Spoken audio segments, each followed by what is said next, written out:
All right, CouchPotatoGM.com is the website. Couch Potato General Manager is a YouTube channel. You know it because you are on it. Oh wait, can't. I can still say the website. Yeah, knock it out. Okay. Yeah. Damn. We can send them there anyway. Damn. Right. Yeah. Oh, will it? All right. Oh, I knew looking at the camera. Is that where? Okay, I just want to make sure I'm here, bro. You good now? Yeah. You sure? Yeah, let's get it, bro. All right. You ready? You ready for this? Hello, audience. CouchPotatoGM.com is the website. Couch Potato General Manager is the YouTube channel. You know it because you are on it. This is CPGM Drews, CPGM Juice right next to me. We are here to discuss the Houston Texans draft, man. How did they do? We are not giving grades. We are giving GPAs. It's a grade. It's an average, though, isn't it? A grade is just A, B, but Yeah, it's a total of all your grades. Yes, true. Yeah, True. it gives it a little bit more. Gives it a little bit more color, bro. It's not black or white, bro. It's a little bit more color. You know what I'm saying? You know, real red, colorful. yellow, orange, all that. Real colorful, like Jay's Green. party. Yeah. Remember Jay's party? Yeah. Yeah. You youngsters don't know about that. Real colorful. Yeah. Until he knocked on the door, and then It was a man. opened the door. Okay. So with the Houston Texans, we know that the Bob sold the farm, messed up the resources in terms of the draft resources, in terms of first and word. second round. Appropriate word And there. so now we got to start off in the third round. What's that? Day 2. Yep. Day 2. Texas fans just had to watch, stand on the sideline and watch until it was time for them to get into the game. And I'm not sure what Texans fans was thinking, okay, with the 67th pick overall, with bated breath. But the Texans did what the Texans did. It's that whole organization is just, it's a big question mark in terms of everything that is happening, what it's going to look like, you know, who's going to play quarterback, running back, just all different types of things. You're not sure what's going to happen. But I'm pretty sure most Texans fans did not think that quarterback was going to be the draft pick here. Quarterback out of Stanford, Davis Mills. Some people were saying maybe he was the 6th, 7th, 8th best quarterback in terms of the, you know, when competing against the top 5. And just watching the tape, one of the biggest things that I liked about him is that he's got a quick release. And this is a guy who's playing in a pro-style offense, and it has elements of RPO and spread elements and different things. It's kind of, you're getting a guy who is familiar with what he's walking into. You're getting a guy who's a little bit seasoned, but I'm going to take some of that season back. I'm going to take a little bit of the garlic out, some of the salt out, some of the pepper out, simply because he only played 11 games, and that's an issue. Yes. Because people were crucifying Trey Lance for this. We were talking off air, and it puts the Texan fan and, to me, the Texans in a weird situation, because in my eyes, this is the worst team in football. In my eyes, they're going to end up with the first pick next year. So what's the purpose of drafting Mills here if, in my eyes, you're going to be the worst team when you can go and get one of the better quarterbacks, because there's limitations with Mills? Well, what I would say to that is, to me, it's a day 2 pick, or early third round pick, which would be a later day 2 pick. Right. It's neither here nor there as far as I'm concerned. You understand what I'm saying? If David Mills or Davis Mills turns out to be someone you ultimately start building your team around, well, then you got to steal. And if he's not, if you're drafting a quarterback, or you find a prospect at the top of the 2022 NFL draft that you're head over heels for and much rather move forward with your organization rather than Davis Mills, then that's fine too. You know what I mean? Like, we're not talking about Jordan Love in the first round, trading up for Jordan Love in the first round for him not to see the light of day, potentially. You understand what I'm saying? I am taking shots, but that's kind of my point. I don't think the draft capital that's associated with a quarterback that has some upside. You mentioned it, limited amount of starts, but this was also the highest rated quarterback coming out in the 2017 cycle. Correct. As far as pocket passers. And you mentioned it, when you watch him play, albeit limited film, that you can see the skills, good footwork. I mean, clean mechanics, very clean mechanics. The biggest question I actually have with him is processing, and I think that is a byproduct of two things. I don't think he played with great talent around him. Right, so there were more contested throws. There were smaller windows that he was throwing into. But also he was a little too cavalier with the football in terms of forcing the ball into some of those tight windows. Some of those windows were shut. You understand what I'm saying? So at times he shouldn't have delivered that ball. So basically, cycling through his progressions and being a little bit more consistent in terms of with his ball placement, but in terms of pace and touch and understanding when to rifle it in there and making all the throws, Correct. I think he has a lot of talent. And again, in the third round, your quarterback situation, your franchise as a whole is in flux. You might catch lightning in a bottle. Right. If you don't, it's not the end of the world. All right, so we're gonna throw this third round pick out here. If we hit a lick, we hit a Russell Wilson. Sure. In terms of the pick and the value and all that. Yep. We've struck gold, and whether we're the worst team or one of the worst teams next year going into the season, going into the draft next season, at least we're in position to either trade down, recoup some resources. Absolutely. Okay, Absolutely. I understand. Okay. Here's the other thing. Here's the other thing. Considering what's going on off the field situation with Deshaun Watson's displeasure with the franchise, at this juncture, we cannot anticipate Deshaun Watson playing, right? So you're going to go into the season with Ty God? Nah, You're going to play 17 games because it's now a 17-game schedule with Ty God? No. It's not going to happen. So let's see if we can pull a fast one here with Davis Mills. And to actually thinking about it, I'm on board with it. Okay, let me get back on board. I'm on board with the Texans. I'm on board with the pick because now I'm thinking if they are one of the worst teams, say they're top five, just throw it in there, the top five next year in terms of the draft, and then they go and they trade Watson at some point during this season. He gets his things cleared up. They're able to trade him because he doesn't want to be there. Now you're talking about having multiple picks in the first round along with that top pick, and you hit on a quarterback. You're sitting pretty. That's a quick turnaround. And like I said, it may not. In all likelihood, the odds are it won't work out that way. You know what I mean? That you will be at the top of the 2022 NFL draft drafting a quarterback, but that's okay. Right. That's okay. I don't think this third round pick is going to make or break the Houston Texans franchise. That's kind of my point. Okay. Yeah. Okay.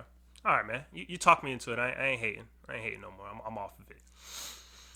All right, next up with the third round pick, with the 89th pick overall, they selected a receiver out of Michigan, Nico Collins, and this guy was a sight for sore eyes. Wasn't sure what I was gonna see, and I'm super impressed in terms of this guy's ability to go up and get the football, this guy's ability to make contested catches, the size. I wanted to call him a more aggressive AJ Green. Wow. I think he's a guy that not today's AJ Green, but yesteryear's AJ Green. Yes. Yeah. The things I thought that Collins struggled with was the short to intermediate game in terms of creating space, separation. Sure. A lot of the catches that he did make, he had to be schemed open with other receivers doing other routes and just kind of, breaking loose and getting loose in terms of that and making the catch and going from there. Nico Collins was one of many, many players selected in the 2021 NFL draft that attended the Senior Bowl and having an opportunity to kind of see him up close, certainly during 7-on-7, 11-on-11, and the one-on-ones, you could tell that he belonged, that there was a lot of talent there. And you just didn't always get that impression because of how poor the passing game was in Michigan, and it's been that way for quite some time. You can go back and you can talk about Donovan Peoples-Jones. Right. You know what I'm saying? We haven't got an opportunity to truly see the full breadth of these guys' talent because of the issues at quarterback. In terms of you talked about his struggles in terms of creating separation in the short to intermediate, and that he had to be schemed open. I would say that a lot of those route combinations and the quarterback play in Michigan just weren't any good. Right. They just simply weren't any good. So Nico Collins, we're talking about a team in Houston where your top wideouts currently are whom? Brandon Cooks, Randall Cobb. Those are the names that come to mind immediately. Right. He's going to have an opportunity. He's going to get a shot to play. He offers something those guys don't. The size, the catch radius, the ability to play above the rim. That makes a difference. It makes a difference in the red zone. You know what I mean? And like I said, this is not just a lumbering, long-levered receiver. You know what I'm saying? He can stack. He can get vertical. You know what I mean? He can create separation in some of those longer developing routes within the route trees. You could see the talent. You could see a bigger guy who doesn't have all the nuance down, isn't the most shiftiest, but has the physical tools and the wherewithal and the consistent hands in order to make plays. I actually like this pick quite a bit. When you couple this with Davis Mills and Nico, these guys could end up being, despite the fact that they're third round picks, could end up being foundational type of players. You know what I mean? I think Nico Collins and Mills have that kind of upside. Whether it actually comes to fruition is a different story. But considering that the Texans didn't have a first round pick, no picks in the second round, I think they came away with some quality players here with their 2 third-round picks. I mean, well, the next player that comes up in round 5, the 147th pick, you got Brevin Jordan out of Miami. In terms of preseason, before the season started, if we think we're gonna ever have a college football season, he was, my tight end 3. Who you have above him? Oh, you already Pitts? know. I know Pitts and Firemouth. Yeah. Which I mean, gotcha. Okay, right. But he's a dynamic player. In terms of he's the new age tight end, right? Put him in the slot, put him on the outside, boundary. He's a move tight end. Correct. Yep. But like we always say here at CPGM, Miami players, they always leave meat on the bone. And Brevin Jordan, if you don't understand what I'm talking about, go watch the tape. It's the reason why he's a 5th round pick. And he was supposed to go. They were talking maybe possibly first round, but definitely second round. I was expecting him to come off the board in the second round. As big as he is, as fast as he is, not making people miss, not being able to break tackles, drops a pass here or there, not all that great at blocking unless he's blocking like a corner. So it's just like he's like on the cusp. It's almost there. We need to just add a little bit more, and he'll get over that hill. And he just never got there. Never got there. Yeah, you made the point, obviously, that there are a lot of players that come out of the University of Miami these days, in more recent times, that simply didn't reach their potential at the collegiate level. And Brevin Jordan is certainly one of those individuals. When he came in, when he was recruited, he was the top tight end in the country. Right. And there were times where, like you said, there were some concentration issues. And then, of course, there were flashes of brilliance on top of it.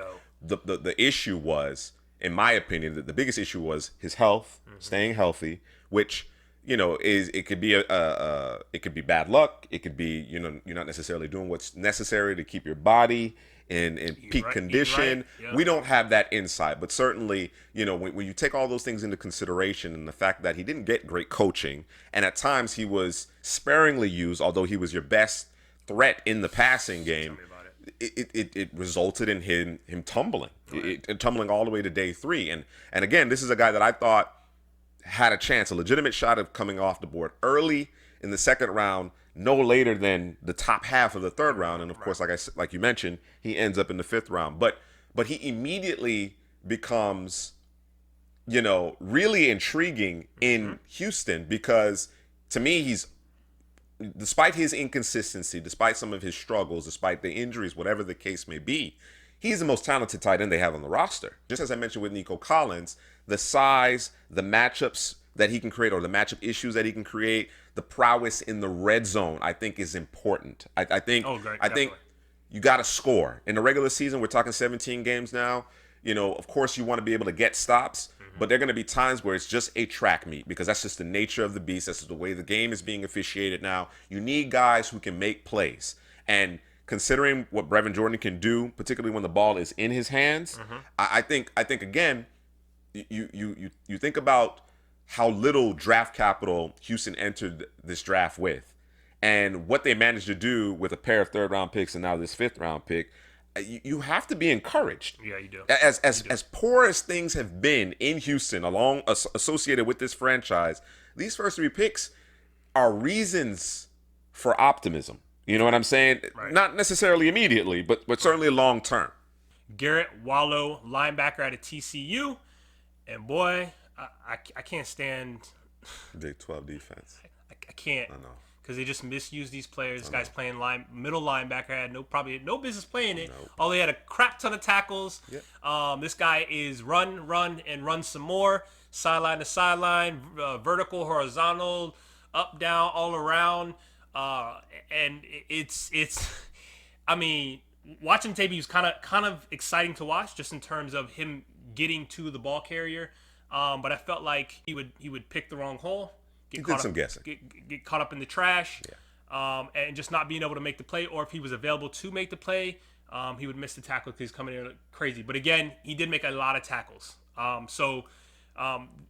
To me, this is a guy who, high effort guy, high energy guy, and these are the kind of guys that you want on your special teams. These are the guys who will get that muff punt, take that block kick back for a touchdown.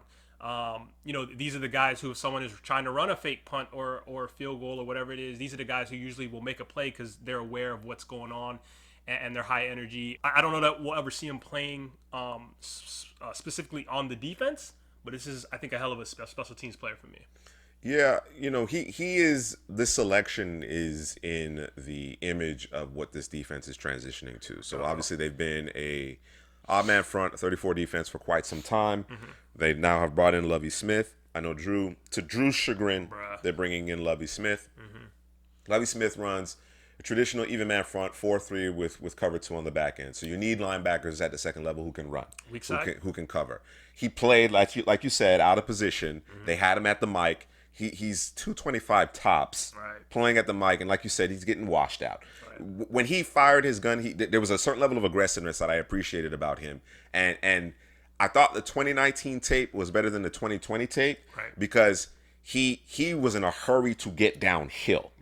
And when he was able to beat those angle blocks and those cutoff blocks and the traps and so on and so forth, he was able to make a lot of plays behind the line of scrimmage. I think he had close to 20 tackles for loss. Yeah, that's incredible. Yeah. That's incredible. But it's because he was, the first 2 or 3 steps were downhill. Even though his responsibility was to drop in zone. You know what I mean? So, but you can't necessarily do that on a consistent basis. And as teams saw that on film, I think they took advantage of that, particularly in the 2020 season. Still, that being said, he's always around the football. He offers a good level of athleticism in terms of being able to run sideline to sideline.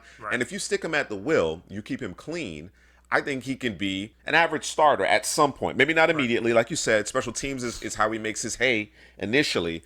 But again, we're talking about a team that is in flux here, in transition. He'll have an opportunity. If he takes to the will position and they play him in the right spot, which I do believe the Texans will ultimately, he has a chance to kind of break this lineup at some point, to break that starting 11.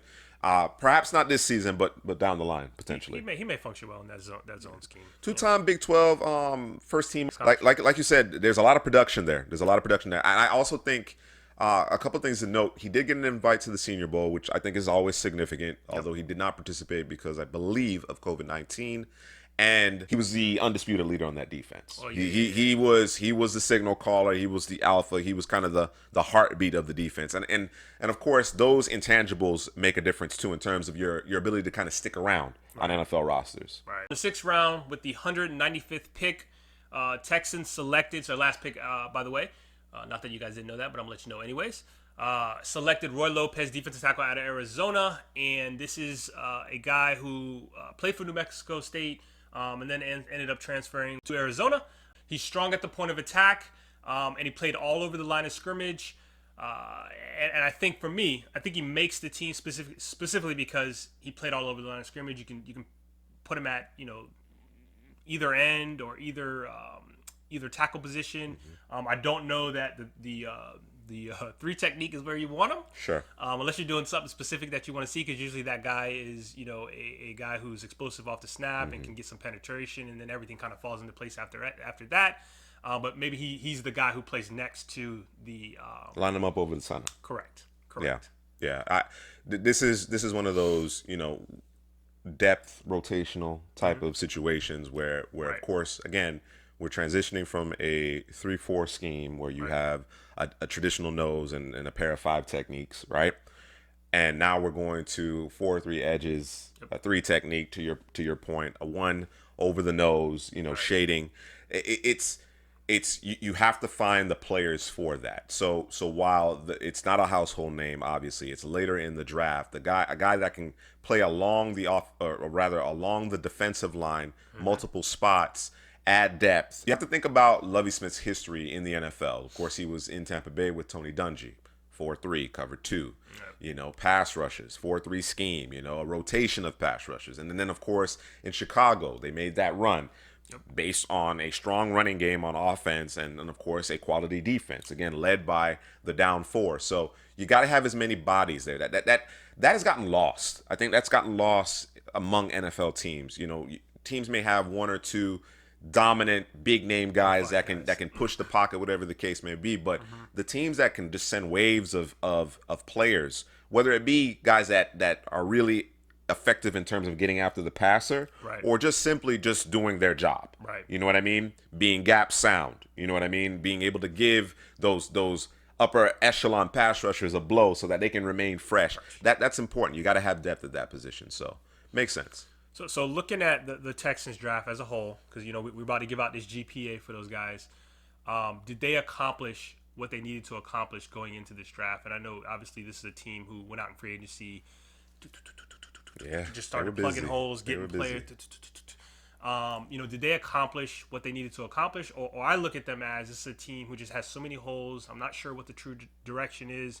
They're not going to be able to answer all the questions and all the holes in one offseason because it's you're going from, like you said, a 3-4 to a 4-3. You're changing a bunch of different things. There wasn't a whole lot of talent there anyways. Do you think they accomplished what they needed to accomplish? Just looking at how they drafted. So if you just look at the players in the class, I mentioned it before, the first three names, Mills, Collins, Jordan, I think there's reason to be excited about those guys. Right.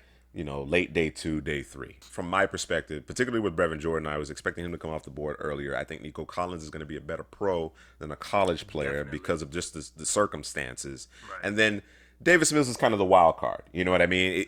There's clearly ability there. Whether or not they can harness it and it turn into something more, it'll be interesting to see. So there's reason for excitement. But to answer your question, I think you have to incorporate the Laramie Tunsil trade. I think you have to think about the veterans that they've acquired with respect to those draft picks, that first and second round pick that they ultimately gave up. So when I factor that in, the fact that they do, it was steep. It was definitely too steep in terms of what they gave in order to acquire Laramie Tunsil.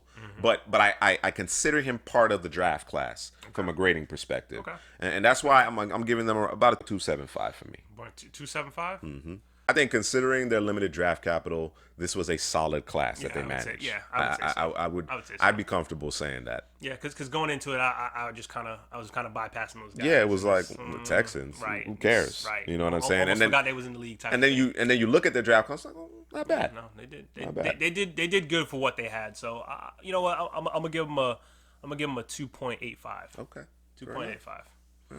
All right, Texans fan, let us know how you feel about your draft class. No, obviously, it wasn't too many picks. It's not the sexy, and obviously, when you look at draft classes, you're always looking at the first, the second round, and probably up to the third round. Then you kind of, okay, do we what how do we look after that? Is it special? You know what I mean? But that wasn't for you guys. You had to settle start on day 2, late day 2.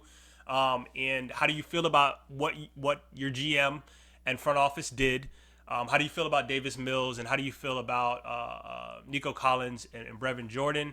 And somebody hit me down in the comment section about Mr. Roy Lopez. What's your take on him? Like, subscribe, and comment.